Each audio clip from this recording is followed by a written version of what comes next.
Tell them. All right, we are here. We're live. How are y'all doing today? And yours is buffering, and ours is bumpering, and you're on the live chat. I'm checking. I'm trying to find out what we're going to eat tonight. We're starting out talking about food. That's where we're at. Well, I just put. Somebody said sushi, and I said no. We're not doing sushi tonight. No, not ever. Not tonight. No, I don't do sushi. Because if you knew sushi like I knew sushi. All right. Well, anyways, we are here. We're on Hey Let's Talk. So glad that you guys are here with us tonight. I have no idea what these guys are talking about, but here we are. You got a joke for us tonight? Sure. There we go. Okay, so they got to fix the monitor. They got the monitor wrong. Uh-oh. So we got to fix the monitor. something. Is that the live shot there that I'm looking at? No, we're not looking at the live shot. Our monitor is on camera on camera 2. So whatever you got to Sorry do. guys, we're fixing things. So we got to do to fix that. This is live. I like what you're thinking, Mike. Butterfish. There you go. No, I'm not a butterfish fan. You're butter on everything else, though. Yeah, but I'm trying to think I've just eaten there once. I don't know. You took me there once. I doubt it. Got some stuff from I there. doubt that you've even eaten Butterfish, there. that's by Five Guys, isn't it? Yes, it's by Five Guys. See, and now that's where we need to eat. Five Guys. Greasy cheeseburgers. Okay, we're going to go away from food since he's hungry, and we're going to go Put in the chat box, guess what I had to eat on Sunday. Just, so don't say anything, but just, what do you think that I had to eat Sunday after service? And so we'll see if you were paying attention to something. Yeah. No, go ahead. Tell it. They'll put it in there. It'll take them a moment to figure it out. But what do you think it was that I had to eat on Sunday after Father's service? Day. For Father's Day. Yeah. Okay, you got a joke. Yeah. We're not doing the jokes. We are doing jokes. We're not doing So, the jokes. why are crabs not good at sharing? Why are crabs not good at sharing? Sorry, guys. Shouldn't have gone to this joke. I'm not even in part of Because this. they're shellfish. Okay, got a better one. No, Why do it better be better seagulls than not- that. That's not saying It much. better be better That's than not that saying one. much. I didn't write them. Don't hate the messenger. Why do seagulls? Your camera's right here. You're looking at the wrong camera. Oh, why do seagulls not fly over the bay? Because then they'd be called bagels. Stephanie laughed. Is it as quiet at your house as it is in this room? There's nobody here Crickets. but Stephanie, and she laughed. Crickets. That's 100% laughter right there. You know what's 100% is that it's 100 degrees outside. Oh, it is 105, I think. They're still calling you a goat. They're still calling you a goat. And what does that mean, Mother? To help. Greatest of all time. All right, I got to know where y'all writing in from, chatting from today. See everybody in on this one. Where are y'all at today? At home, in your pool. You better be in your pool if you have a pool. Man, that's where I'm going. After I get a cheeseburger. I don't want to have that nightmare. So, while we're waiting to see where they're at, tell me about your week. How's your week been since Father's Day? I had a great one so far. Yesterday, baby back ribs. Yes, Jennifer got it. Got baby back ribs. Jennifer got it there. Ribeye steaks. Famous Dave's. Nope, didn't do that. Somebody said tacos. Smoke ribs. Yes, there we go. Tacos. I know. No. Ribs. Yes. Went and had ribs, and they were ribs. There were store-bought ribs. Right now. Who's in there right So I now? had a great Father's Day. Of course, James came down.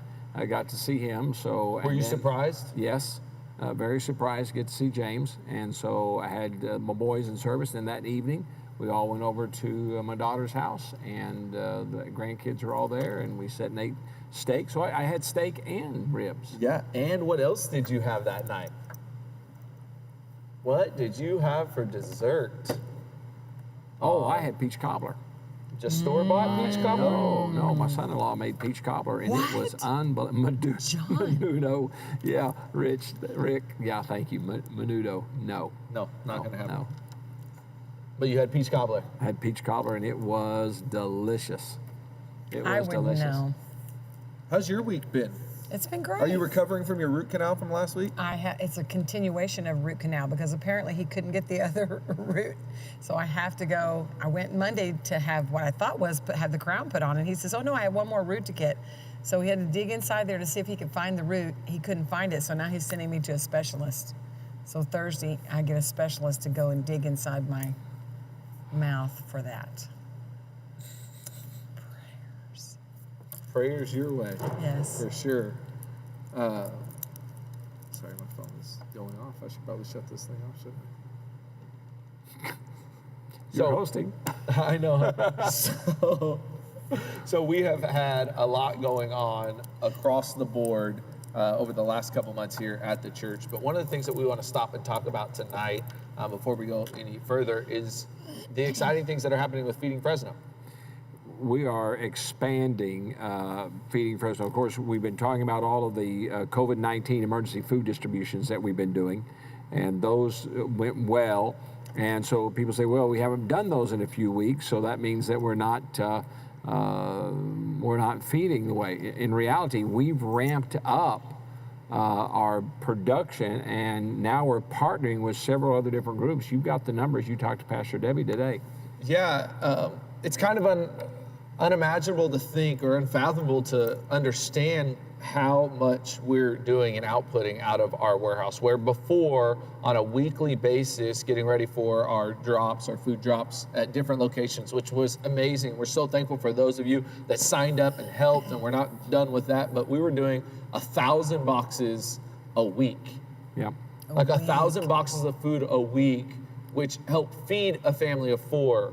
Supplement that for a week. Like you do the multiplication on that, so 1,000 families, multiply that 4 to 5 a family easily. So you're touching 4,000 to 5,000 people a week doing those food boxes that way. And we were so thankful. We're so thankful to be a part of that. So thankful to partner with different cities and Rotary clubs and different businesses that have helped pay for that and make that possible. And yourself for partnering with us. And we thought, as if we were doing enough already, we thought, okay, God, that's what you have for us. But then God turned the corner on us, and God brought us another partnership. And so we are now partnering with Neighborhood Industries, who is now helping us with their workers and their contacts and our warehouse and our contacts. We are now partnering together to not just do 1,000 boxes of food a week, but we're doing 1,000 boxes of food a day. Now think about that, 1,000 that are going out and being delivered to homes, being delivered to agencies, and just do the math on that. That box will help to supplement a family of 4 for a week. So, I mean, we could get into how many meals that is. My goodness, I won't even do the math on that. No. So if that was just, y'all talk, I'm gonna do the math on that. He's gonna do the math. I'm gonna do the math on that. Oh. But just to think about the impact that we've had as a church for 26 years now, believing it's our job to bring our city back to God. And one of the biggest areas, the keys to the city, is food. And during this time, we talked about this in staff, how God prepped us for the last really year and a half, bringing refrigeration, now bringing trucks, making warehouse space available for us, getting the roof put together, to where now in such a traumatic season across our valley, really across the globe, but across our valley, where food is such a need, God has now partnered us with the right people to be able to deliver that. And it's great to see that the impact becomes exponential when we partner. It's so good. It's so good. What an opportunity for us to reach more people.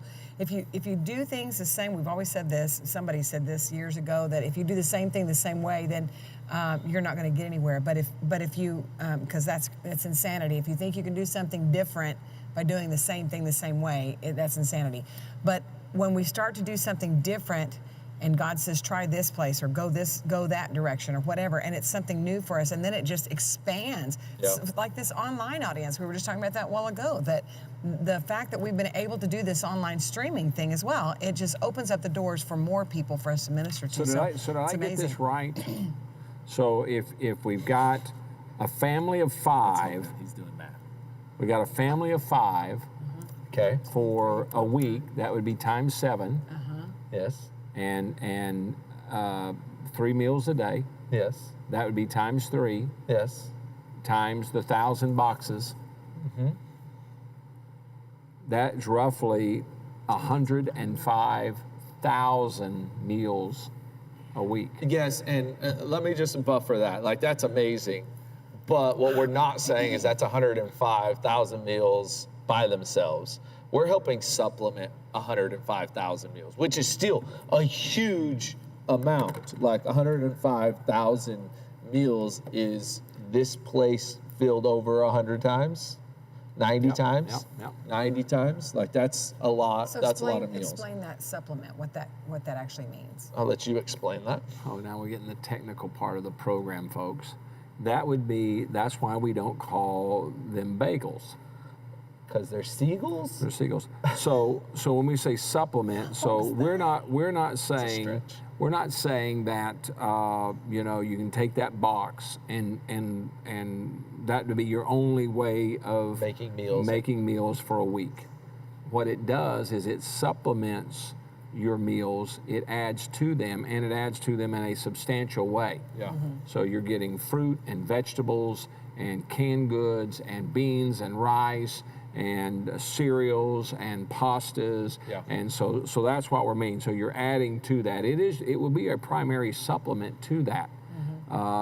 So that's what we mean by that. Which some people could live off of just that, but 100%. But I mean that's not taking anything. But that's a for huge granted. help, and that's every day that's happening. Every And the day. great thing is we've done a lot of work over the years for people outside of our valley, and even just this during COVID that we've been able to send things to New Jersey. Right. And that's amazing.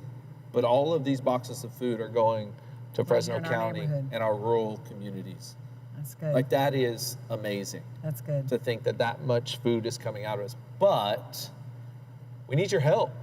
Yeah. We need your help to be a part of this, because just because you're at home or you're watching your kids, which I'm glad you're watching your kids and I'm not watching your kids, we still need help. And so we were talking to Pastor Debbie today and talking about volunteers and saying if you could just do a little bit, if you could just serve a couple hours, well, we could use you. So here's where you could serve. Monday through Thursday in our warehouse, where there's a new parking lot, by the way. Did you know that? There's a new parking lot. Thank you, Brand new- Seal-Right Paving. Brand new Brooke parking Ashton. lot. There's air conditioning in the warehouse. Well, there's not, but there's a cold storage unit you just walk in and walk out of real quick. That's what I tend to do when I'm sweating over there.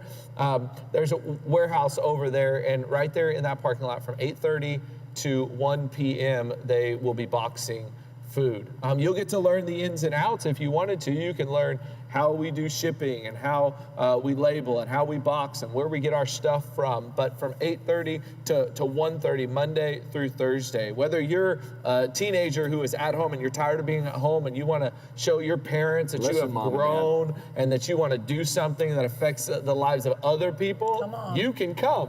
We've got work for you. Whether you're a mom that wants to bring your kids and you want to show them what serving a community looks like, or dads, everybody, we want you to be involved. And so here's how you get involved. You show up Monday through Thursday. They need to be 12 and over. 8:30 to 1:30. Yes, you've got to be 12 and over. You got to be able to pack some boxes, but you'll see it and you'll get your hands involved in serving our community. Cornerstone, you guys are already doing so much. And what more can we give, though? What if we just did a little bit more? How many thousands, or as Pastor said, hundreds of thousands of mouths could be fed because we got involved? And so that's every Monday through Thursday. You don't have to commit to every Monday. You don't have to commit to every Tuesday, but commit to something and just be there and serve, whether it's for 2 hours or 7 hours or 6 hours. Come and be a part of it. Again, Monday through Thursday, 8:30 to 1:30. Yeah, it really is an opportunity during this time to help meet the needs of those that are around you. And yes, do we need to wear a mask? Yes, we have to wear a mask and gloves. We have those there for you. Bring your own. But obviously, because we're packing food, we've got to be very careful in that. So yes, you have to wear your mask and we have to wear gloves. We've got to do it the right way because we are handling food that's going to go into people's homes. 100%. And I just want to tell you, this is not possible without Pastor Debbie. She has been doing an Yeah. amazing job. She is worn out today, or she would be here today talking this through with you, because she wants to tell you of the stories of how God is faithful and how God is consistent in all of these things. And her and I sat in her office today, and she just talked about how, I know change is coming. I'm a little nervous because I don't know what change looks like, but I know that God is involved in the change. What does that do for you, Mom, to know over the 26 years, it's not just about what has happened in this building that Cornerstone's known for, but it's about things like Feeding Fresno, that we've been able to make an impact over the years in the lives of people outside of those that have just come through these doors? So change the way you said that to me. Give me another way of thinking of Re-ask that. the question. Yeah, re-ask it. How does that impact you? They just called Pastor Debbie a goat. They just called Pastor Debbie a goat. Greatest of all time. What does that mean to you, to know that we have done more than just what's in this building, being labeled as just a general church, that, hey, it's just about what's coming, but we have actually gone to our community, and to see the impact that's still going? Well, so I heard somebody speak recently about, within their message, one of the things that they said was that we're not just a church that cares about just our church, and what a difference that what a difference that makes. That we're not just concerned about just growing this church in here. Yes, we would like for this church to grow, but we are kingdom thinkers. And so that's the point where that's what makes the difference. Like it's not just about church on Sunday, but it's what happens all during the week. It's about being able to be that city set up on a hill whose light cannot be hid. That's what the scripture says. So that we're affecting our community in a positive way. And yes, it makes me proud to know that our church body is reaching outside of us to reach the world and touch people in our community and our neighborhoods, and wanting to be an answer. That's kingdom thinking. That's not just church thinking, that's kingdom thinking. Oh, it's so good. What about you? Well, it's community minded. We're helping the community. We're meeting the real needs that are in the community. And so that the church becomes the staff by which we pastor the city. And one of those is meeting the needs of the city. And I was looking at some statistics today concerning our valley, and there is a lot of need here in our valley. We're one of the largest food producers in the nation. This county is, but yet there is so much poverty, and we've still got COVID-19 that is a huge reality for people that are in need, that still have not gone back to work, that are still needing that supplement to be there. And so that's why I'm really excited about our partnership that is helping us to get the food out even to individuals and to communities. And I was talking with Pastor Debbie, and we'll be meeting next week, and we're really talking about the next phase of how we even expand more to some of our other partners that were shut down for a period of time because of COVID-19, that weren't able to do food distributions, that now they're starting to come back online, and we're going to be able to expand even more. So the numbers that we're seeing now, and let me just tell you, here's the miracle that we're finding, that as we are giving out, you say, well, how are you able to keep all the food in there? The meal and the oil is being multiplied. Yeah. We are full to the rafters over there. Yeah. It seems like the more that we give out, the more God sends in. Another truckload that comes in. So if you give, God will give. If you'll become a channel that God can flow through. And that's what we're seeing there in Feeding Fresno, which I believe that we're on the verge of another huge expansion of that ministry to reach even more. 100%. We were laughing about it in staff with joy, at least I was today, thinking that our refrigeration and our freezer is full. Yeah. Our brand new 4-month-old refrigeration and freezer that supplies now all of this frozen food and meat products and milk and juices and vegetables to across it is full. And I can remember thinking a year ago, the 3 commercial fridges that we had, refrigeration Yeah. units that we had, those things were full. Like you couldn't open the door because stuff would fall out. And we said, well, we'll take whatever we can fit in this thing and we'll give it out. And now God has given us and supplied us a refrigeration unit. And now we still live under the same principle. Let's clear it out because God will fill it up. And Amen. we have, no matter how big of a warehouse we have, no matter how big of a refrigeration unit we have, we clear it out, God fills it up. And I think that's a principle we have learned, and I think our pastor has preached on that and taught us that you've got to prepare for your miracle. You have to prepare for those things to happen. So, it might not look like you need it right now, but we got to prepare for it. We got to make ready for that so that it can happen. So not only do we have refrigeration unit, do we have a freezer unit, but we have those refrigerated trucks that the Lord has provided for us. And so all of this, as we make room for God to do more, he does more. He always does more. It's scriptural. Yeah. No, and I love that. I'm going to segue to what I want to talk about. And y'all have no idea what I want to talk about, and I love That's it. the way it should be. That's the way it should be. Is that you talked about change. I was at the gym this morning, and I was remembering, Wow, that's a honestly, surprise. replaying. Yeah, that's a surprise. I was replaying this banner that's on Alex's garage gym while I was at, and it says, if it doesn't challenge you, it's a popular quote, if it doesn't challenge you, it won't change you. And then I'm thinking about this season of life that we're all in. And we're kind of being forced with the reality of this question, will we change? Will we change with whatever's coming forward, whatever new thing is around the corner? Will we change or will we not? Will we be challenged enough to grow, to become new? And I was reminded of Isaiah 43:19, and really 43:19's precedent is gone before with 18. And 18 says this, do not remember the past events. Pay no attention to the things of old. And then God says this, look, I am about to do something new. Even now it is coming. Do you not see it? Another version would say, can you not perceive it?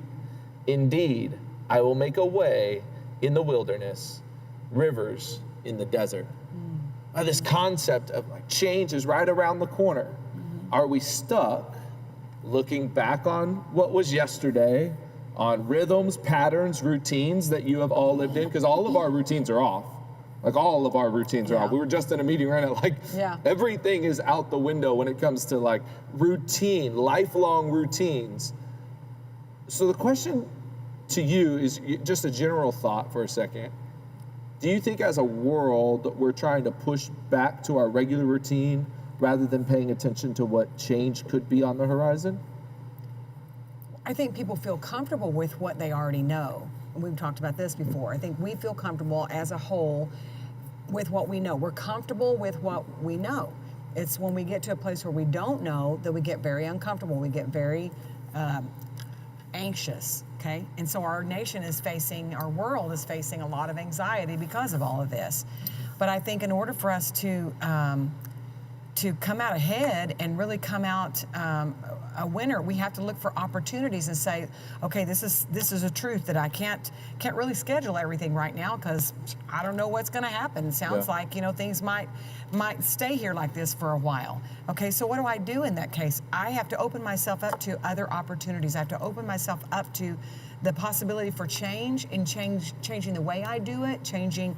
And I know some people balk at that. Some people balk and they say, oh no, I'm not going to change, I'm staying the same. But you don't grow unless you change. Say that again, please. You don't grow unless you change. Yeah. And so that's something that we have to come to grips with ourselves. People can get really stuck in a rut. Right now, you can't really get stuck much in a rut unless you're just staying home and not doing anything, and then that would definitely be a rut. But as Pastor's always said, a rut is nothing more than just a grave with both ends kicked out. So that's... A rut is nothing more than just a grave with both ends kicked out. Okay. So the point is, we've got to be willing to change, or else we're not going to be useful for the kingdom. We're not going to be innovative. We're not going to be able to see the things that God wants to produce. God is always producing God. He's a fresh God. He's He's an idea God. He's always got a thought ahead of us. You've got to remember that. I mean, he's very prophetic. Yeah. He sees the end from the beginning. So Yeah. God sees the new and sees the change. And if we're gonna grow in Him, we've got to be ready to make those changes. We've got to be ready to go with Him wherever He goes. Oh, that's so good. From a macro level, from an outside, way pulled out perspective, Dad, what have you had to change, or what have we as a church had to change? In a general sense, that we wouldn't have had to change if COVID didn't happen, if these things that were happening right now across culture. Hey, I want to say hi to Danny in Augusta, Georgia. Oh, Who's watching us. what's up, Danny? On the other side, Wow. on the East Coast. So here to answer your question, change. Obviously, there's a lot of stuff that we've had to change. You stop doing service, so Right. you got to do it a whole different way. So change for change's sake, you got to be careful. You don't just change for change's sake. Well, we need to change, so we're going to do something different. What we are in now is, I put it this way, we need more to learn how to navigate change, because change is happening. And we didn't choose the change that we have right now. Right. We didn't choose COVID. We didn't choose that we were going to be out of services. We didn't choose the way that we do service now and all that. So change has been forced upon us. It's like a river, and you're trying to negotiate the river, get across the river, and the current is there. Yeah. You've got to learn how to navigate good. the change that is being forced upon you. Yeah. People say, I don't like this. Okay, I don't like it either, but that's where we are. And the times, they are a-changing, to quote the great prophet Bob Dylan. And so you're not choosing change being forced upon you. Yeah. You're in this change, so how are you going to navigate the change? You can fight against it, or you can ride the wave. And I think that's one of the things that we've tried to figure out. All right, so this is what's happening. How do we maximize this? How do we ride this wave? How do we maximize it most for the kingdom of God and for ministry and where God is leading us? So the choices that are being made right now, I'm saying I didn't choose this. Yeah, I didn't sure. choose what we're doing right now. I'd be back in service with everybody, hugging each other and loving on each other and praying for each other and all of that. So with the change that we have, how are we then navigating through this? And that's where it causes us men to be more sensitive to the Spirit of God, listening more to God, and yielding more to God to ride this wave to where it's taking us. Oh, and now where it's 100%. taking us, that's the unknown. Yeah. So I don't know where it's taking us. That's where the uncertainty of it is, and I think that's where the anxiety comes out in people's life. So I don't know what tomorrow. And I think I was talking to a pastor today in my office, and he was asking me the question, well, what do you think this is going to be over? What do you think? And I just had to tell you, I don't know. I know where we're at right now. I know the direction that we're going. And so I'm just saying from week to week, because I don't know what tomorrow holds. We heard the governor today talking about, if we don't get numbers on this, we're shutting everything back down again. Yeah. And when he said that, I go, what? We just got this thing back open again, and now you're looking at shutting us back down? That's a reality.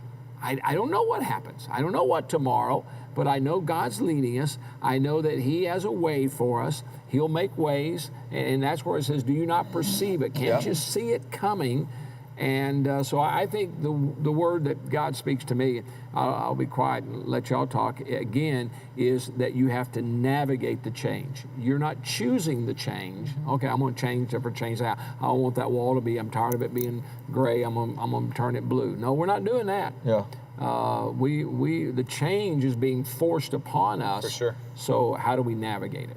No, and it seems when you read through the context of the verse, like it's a change out of desperation. There's an intention behind it, like God's moving them so that He can take care of them. Because I make waves, I make rivers in the wilderness or rivers in the desert, so that my people, my chosen people, can drink. Think about this. My question would then be, what makes us, like if change is forced upon everybody right now. Change is, whether you're a mom and a dad, whether you're single, whether you're in church, out of church, like change is forced across the board. And I love what you said. But I still think that there's people that are blind to change. This concept, like, do you perceive it? Can you see it? I think there's this this group of people, and I've talked to friends of mine that are almost like back in elementary school. Na na na na na na na na na na na na na. And that's not an age thing, it's a maturity thing that says we're just gonna try to act like we can just go back to normal, like everything's okay. And so we just try to look past where we currently are. What do you think makes us want to be blind to the change that's happening in front of us? Or why do you think people are so stuck in not wanting to perceive what God is doing in the future and even doing now? I just go back to what I said before, because I think that's the reason why people stay stuck is because they don't want to change, because they are comfortable with the way they did things before. I did this, I did that, I went to work, I came home, I did this, I put that in order, we scheduled this for this, we go to church on Sunday. All of those things were orderly. Well, now I can't do that because I don't have that privilege to make those. The change has been forced upon us. Yeah. But I have to make a choice. I think about it like this. I think about it, the children of Israel so many times, but 2 times in particular, like with Abraham, when God said, Abraham, I want you to leave everything you've ever known, and I want you to take your family, and I want you to head out. Yeah. What a huge thing that was. And for the children of Israel leaving Egypt, and of course they were leaving bondage and slavery, so that was a whole nother reason for them to leave, but they're going out into nothingness. I mean, they weren't assured, they were assured of a promise, but that's all they had. So there was nothing visualized. All they had was the word of God that was taking them from one place to the next. So you can imagine what was going through their minds. Nothing was the same for them anymore. They couldn't eat the same way that they ate before. They didn't sleep the same way they slept before. They didn't do anything the same. And so I think the times like these remind us of those Bible moments and remind us to stop and take an assessment of ourselves to say, okay, so this is a moment God is in charge of, and if He's in charge of it, He's going to take care of me, and I just need to, like you said, navigate through this, find out how I can get through the best of my ability. Take one day at a time. That's very important, to just like, let's take this day and let's give it to God and let's walk through this. And I mean, that's my 2 cents. Your thoughts? Well, just to what I was saying, I think people do it because they get comfortable where they're at. They don't want to change, but you're going to change. You're not going to do it the way you used to. Yeah. I mean, you're going to change. This is a season that things are happening. It's whether you perceive it and whether you captivate or capitalize on it as you navigate through it. Change is good. It'll take us somewhere. God leads us from glory to glory to glory. God's taking us somewhere. And at the end of the day, the latter rain is going to be greater than the former rain. I'm just one that believes in what God is doing, and that the best is yet to come. I still believe that even in times like this. Mm-hmm. And so that's where we've got to have that optimistic view, but it's going to cause more faith to believe. I'll go back to the blind man, but we got to take a hold of the hand of Jesus and let Him lead us outside of our comfort area, because there's a miracle that is about to happen, and we're seeing those opportunities. Now, what will happen if you're not careful, you'll start talking yourself out of your miracle because of the change. Right. Well, I don't know, we can't do this, and we're not going to be able to, and I can't do this, and I don't know how, and this, and that's where fear begins to come in that limits us.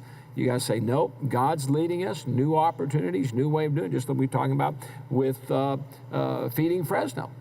So now because of this, it's brought in partners that now we are multiplying what we were doing before. And how did that do that? The change brought that about.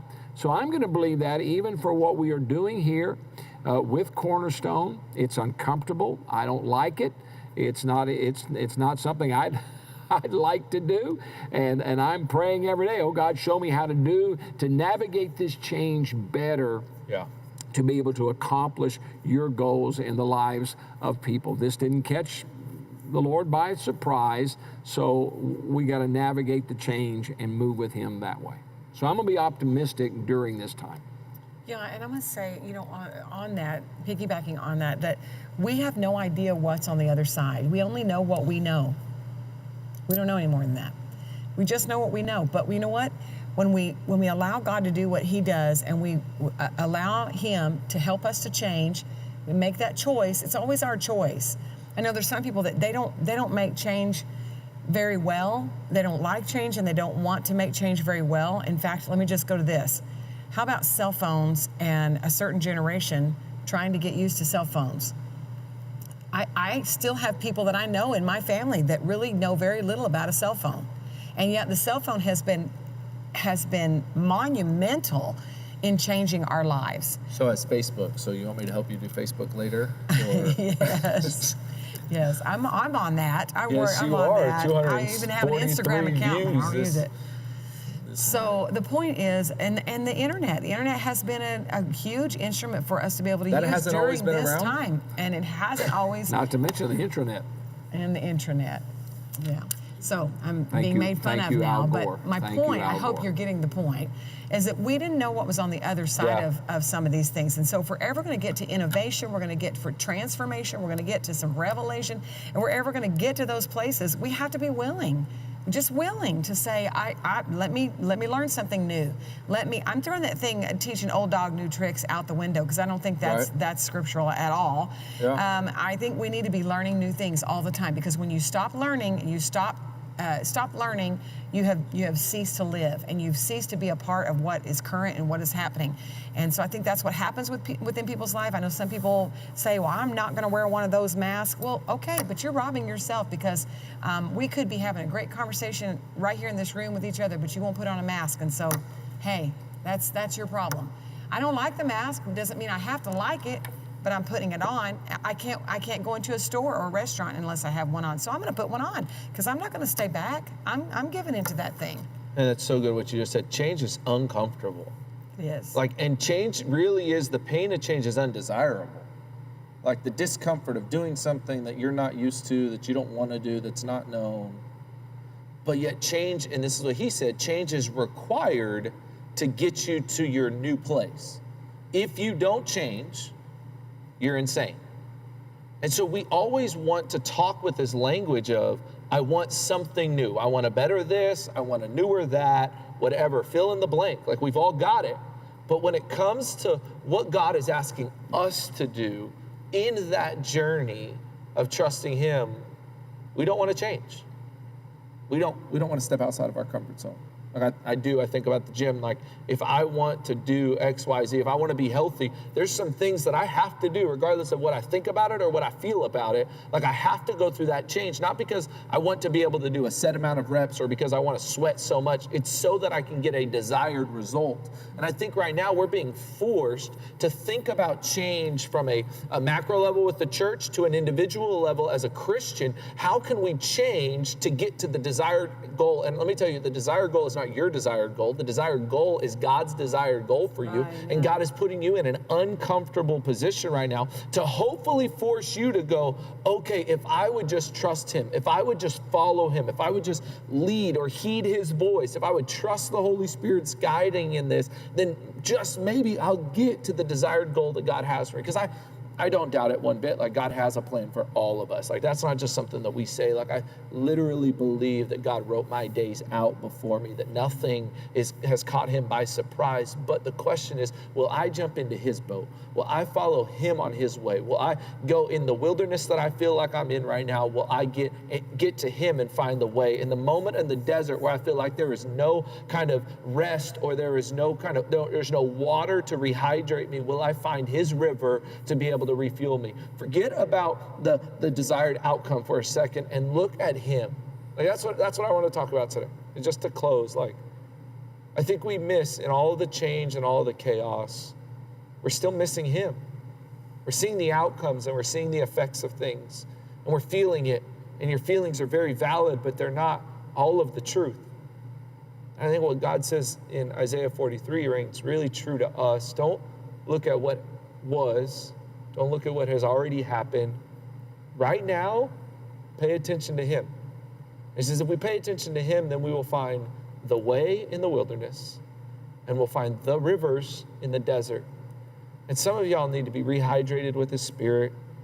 You need to be re-encouraged with the fact that God does have a plan through all of this. You may not know it, you may not trust it, you may not see it. It's okay. Can you perceive that He's in control? Can I just remind you, God is in control? God has got this figured out, but you have to lean into change. Don't lean into your comforts. Don't lean into your fears. I'll give you the same line that sits in my house, Joshua 1:9. It says to be strong and courageous. Because what God is asking you to do is honestly less about you and more about others that are following you. That's right, amen. Be strong and courageous in this time. Don't doubt that God has a plan. He does. He's got a plan for your life. Yeah, you can question it, but take those questions to Him. Say, God, teach me. Give me understanding. Give me wisdom and revelation, the wisdom to walk out what you've shown me to do. And so I just feel that in this chaotic time, that people need to be encouraged that change is necessary. It's required to get to our desired outcome, but we need to trust Him. Any thoughts? Any last thoughts? Excellent. And God is taking us somewhere. And the word I've been saying over Cornerstone is that we are going to come out of this thing multiplied. And what we just talked about with feeding Fresno, we're seeing that happen. And I'm believing for the ministry just like this, just like what we're seeing here around this table, and other opportunities that are coming to us, that we are going to come through this thing multiplied in ministry and an impact to reach more people with the gospel of Jesus Christ. And I just want to say in closing, for my part, and then I'll let y'all close it out, is I really want you to be praying about our Sunday services. People have been coming now, our doors have been open, and it's amazing what God is doing. Not only just those that are here in service, but those that are watching online, just like you're watching right now. We're multiplying to reach more people. But to do that, that's where we've got to do our part. I want to encourage you, if you're able to come Sunday morning, be in prayer and come. Come to the 9 or the 11 o'clock service. You don't have to register to come. You can show up. We're social distancing, all of the guidelines in that, so it's safe. But I want you to be praying. And I'm believing that God is going to do something here in this theater on Sunday morning. And I'm believing that God's going to do something there in people's homes that are not able to be with us. But things happen when people pray. Things happen when people don't pray. And I want the things to happen when people pray. And so I'm just going to ask you, be in prayer for Sunday morning. I don't want to take Sunday morning for granted. This is different than how we normally do it. But God's there in the change. And God's going to speak to us in the change. And I believe God's going to work miracles in people's lives in the change. So I want you to begin to allow an anticipation for Sunday morning of God meeting with us. That's His day. We're going to meet with Him, whether we meet with Him with one another here in this theater for those that can, or whether together over the internet, we're going to meet with Him in your homes. But we're going to meet with God on Sunday morning, and God's going to meet with us. We're going to draw close to Him, and He's going to draw close to us. And I don't know, I'm just sensing for you. You need to invite your family members. You need to invite your friends. Bring them to church. Invite them over to your house. Call them up if they're across country and say, hey, join me via the internet, and let's go to church together. And let's begin to anticipate for God to do something on Sunday morning. This Sunday morning, I believe God is going to meet with us in a very special way. Amen. I just want to say that two words were going through my mind just now, and one of them is control. When we're people of control, especially females, I'm just going to say that, we like to have control of what's happening in our lives. And when you're out of control, that's when it really messes with you. It really messes you up. And I want you to know right now that that control issue is a trust issue. And so we have to let go and let God do what He's going to do. We can't control everything, especially right now. You can't control what the law is. You can't control much of what everybody else says. You can only control what's in your own grasp. But get out of that place of needing control, that I've got to be in control, because we've got to step out and let God do what He wants to do. And in order for that to happen, we have to resign our control. We have to say, Lord, not my will, but your will be done. Secondly, I want to say this, is that the miracle comes when you give Him something to work with. So when you want to see a miracle, somebody's out there saying, I want to see God do miracles. You know what? God's waiting to do a miracle, but He's waiting to see you do something about it. Look at almost every miracle in the Bible. When the 2 fish and 5 loaves, we hear that story all the time. That's 2 fish and 5 loaves that belonged to that little boy. When he gave up the 2 fish and 5 loaves, it became enough to feed thousands of people, and 12 baskets full left over. And with the woman with the oil and the meal, the prophet had to have something to work with. What have you got? That's what I've got. Then let's do it. Let's put it to use. God wants you to stop holding it on to yourself and keeping control, because if you want to see a miracle happen, you're going to have to let it go. If God can't get it, if He can't get it through you, He won't get it to you. You've got to let it go, whatever that thing is, so that God can do the miracle that He wants to do in your life. God's doing miracles. He's doing miracles right now, but you've got to make preparation for it. You say, well, I don't know where the money's coming from. I don't know how I'm going to be able to do this. Whatever money you have, put it in God's hands and let God show you how to make that happen, and God will cause a miracle to take place. Reach out to somebody else who is in need. When you find yourself in need, when you feel lonely, call somebody else up and see how they're doing and pray for them. Your giving out is the ability for God to open the door for Him to give back. And He always does. Whatever you give Him, He will fill it. And whatever you give, He will owe no man nothing. He will make sure that He gets it back to you, but you've got to have it with the right attitude, the right heart as well. So get out of the control issue. We don't have to be in control. God's in control. And secondly, give God something to work with, because He wants to do a miracle in your life. Amen. We didn't talk about food, though. Oh, we need to talk about food? I'll talk about food. Let me just remind you, Monday through Thursday, 8:30 to 1:30 p.m., 8:30 a.m. to 1:30 p.m. In the warehouse. You can come and volunteer to help us not just feed one person, but feed thousands of families every day. Please, please come and be a part of that. And that's ongoing. So if you can't do it this week, do it next week.